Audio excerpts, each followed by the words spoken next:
भुवन, present sir. Amit, present sir. Prajakta, present sir. Harsh. Sir वो आज से नहीं आएगा सर। क्यों बेटा? अरे उसकी मर्जी नहीं आएगा तो तुझे क्या करना है? अपना काम करना, अटेंडेंस ले। निकुंज, सर उसको गाड़ी ने ठोक दिया। तुषार, सर वही गाड़ी चला रहा था। ऋषभ, उसको कुत्ता खा गया। I mean, उसका होमवर्क कुत्ता खा गया।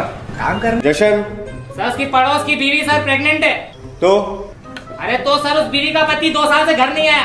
तो उसका इससे क्या? अबे तेरे को टीचर किसने बनाया? दिवेश। सर वो बारिश में गीला हो गया।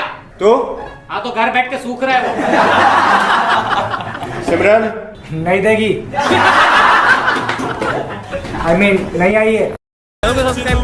हाँ जल्दी करो। लाइक और शेयर ठोक दीजिए महाकाल का